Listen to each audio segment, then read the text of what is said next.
अध्यात्म ज्ञान क्या है? अध्यात्म ज्ञान किसको होता है और कब होता है?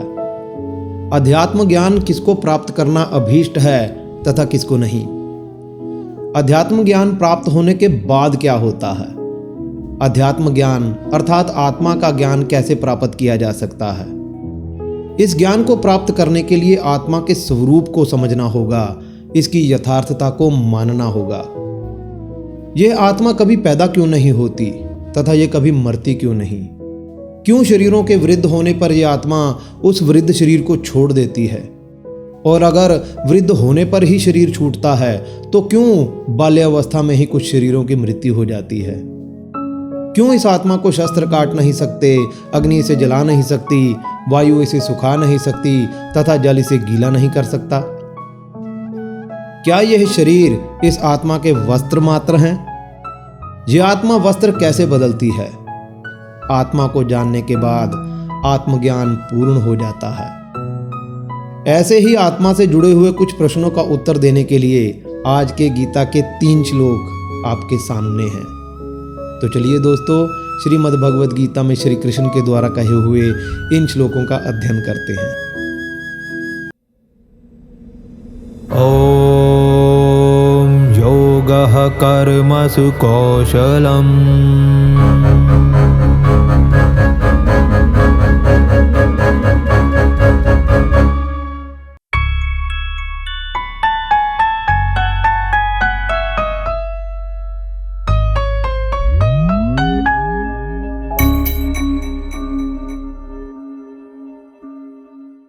हरिओम। दोस्तों, अब तक के गीता के श्लोकों में हमने देखा कि भगवान श्री कृष्ण अर्जुन को कह रहे हैं कि जो मनुष्य इस आत्मा को मारने वाला समझता है तथा जो इस आत्मा को मरा हुआ समझता है वो दोनों ही नहीं जानते, क्योंकि ये आत्मा ना तो किसी काल में मारती है और ना मारी ही जाती है। ये आत्मा ना तो जन्म लेती है और ना ये मरती है और ना ये अस्तित्व में आने के बाद पुनः कभी नष्ट होती है। यह आत्मा जन्म रहित, नित्य, शाश्वत तथा पुरातन है। शरीरों के नाश होने पर भी इसका नाश नहीं होता। अब श्री कृष्ण इन्हीं श्लोकों में कहे हुए अपने वचनों का उपसंहार करते हैं तथा अर्जुन से कहते हैं, वेदाविनाशिनम नित्यम य एनमजमव्ययम कथम सह पुरुषः पार्थ कम घातयति हंतिकम। हे पृथा पुत्र, जो मनुष्य इस आत्मा को अविनाशी, नित्य, जन्म रहित तथा अव्यय जानता है, वह कैसे किसी को मारेगा तथा कैसे किसी को मरवाएगा? आत्मा कभी किसी को नहीं मारती, क्योंकि यह क्रिया का कर्ता नहीं है। कर्म तो इंद्रियों तथा मन सहित शरीर से होता है। और आत्मा मरती भी नहीं, क्योंकि यह क्रिया का विषय भी नहीं है, अर्थात इस पर कर्म हो नहीं सकता। इसका कारण क्या है? अविक्रियत्वम सर्वकर्म असंभव कारण विशेषः, अर्थात आत्मा की निर्विकारता ही संपूर्ण कर्मों के ना होने का कारण है। जब आत्मा एक शरीर को छोड़ती है तथा दूसरे शरीर में प्रवेश करती है तो उसको कष्ट तो बहुत होता होगा। इस शोक को दूर करने के लिए श्री कृष्ण एक दृष्टांत देते हैं और कहते हैं, वासांसि जीर्णानि यथा विहाय नवानि गृह्णाति नरोपराणि तथा शरीराणि विहाय जीर्णानि अन्यानि संयाति नवानि देहि। अर्थात जिस प्रकार मनुष्य पुराने तथा जीर्ण शीर्ण वस्त्रों को त्याग कर नए वस्त्र धारण करता है, उसी प्रकार जीवात्मा भी पुराने तथा वृद्ध शरीर को त्याग कर नए शरीर को धारण करती है। इस श्लोक में कहा गया है कि शरीराणि विहाय जीर्णानि, अर्थात शरीर जीर्ण हो जाने के पश्चात आत्मा पुराना शरीर त्याग कर नया शरीर धारण कर लेती है। तो यहाँ पर एक प्रश्न उठता है कि हमने तो बहुत से बालकों को मरते हुए देखा है जिनकी आयु 1 साल से भी कम होगी। उनका शरीर तो जीर्ण नहीं हुआ था, तो उनकी आत्मा ने वह शरीर क्यों छोड़ा? इसका उत्तर यह है कि ये शरीर कर्मों के अधीन है। जब कर्म समाप्त हो जाते हैं तो आत्मा शरीर को छोड़ देती है। अगर कर्म 2 दिन का है तो 2 दिन के बाद ही मृत्यु हो जाती है।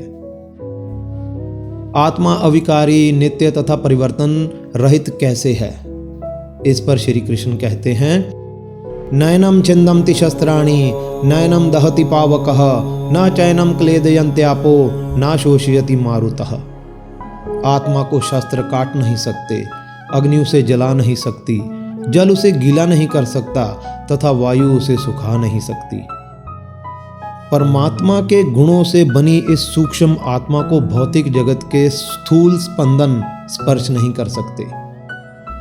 अभिप्राय ये है कि शस्त्रों के द्वारा काटने पर भी आत्मा नहीं मरती। आग्नेय अस्त्र आत्मा को जला नहीं सकता, वायवास्त्र आत्मा को सुखा नहीं सकता तथा वरुणास्त्र आत्मा को गीला नहीं कर सकता। युद्ध के आरंभ में अर्जुन का प्रश्न था कि मेरे अस्त्र शस्त्रों से ये सभी कौरव मेरे द्वारा मारे जाएंगे, अर्थात मैं इन सब का हनन करता होऊंगा। लेकिन श्री कृष्ण ने उसको समझाया कि शरीर ही मरते हैं, आत्मा ज्यों की त्यों रहती है। आत्मा का विषय बहुत बड़ा है तथा श्री कृष्ण और अर्जुन की वार्ता क्रम में आगे क्या होता है इसको अगली वीडियो में देखेंगे। तब तक के लिए धन्यवाद। हरि ओम।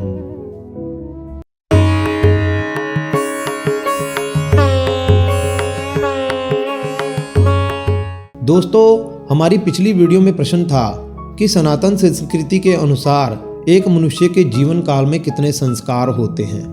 A 15, B 16, C 17 तथा D 18। सही उत्तर है B 16। सनातन संस्कृति के अनुसार एक मनुष्य के जीवन काल में 16 तरह के संस्कार होते हैं जो जीवन को शुभ बनाए रखने के लिए किए जाते हैं। यह 16 संस्कार हैं गर्भाधान, पुंसवन, सीमोन्तोनयन, जातकर्म, नामकरण, निष्क्रमण, अन्नप्राशन, चूड़ाकर्म, विद्यारंभ, करणवेद, यज्ञोपवीत, वेदारंभ, केशांत, समावर्तन, विवाह तथा अंत्येष्टि। जन्म से लेकर मृत्यु तक जीवन के अलग अलग चरणों में इन संस्कारों की अलग अलग भूमिका तथा महत्व हैं।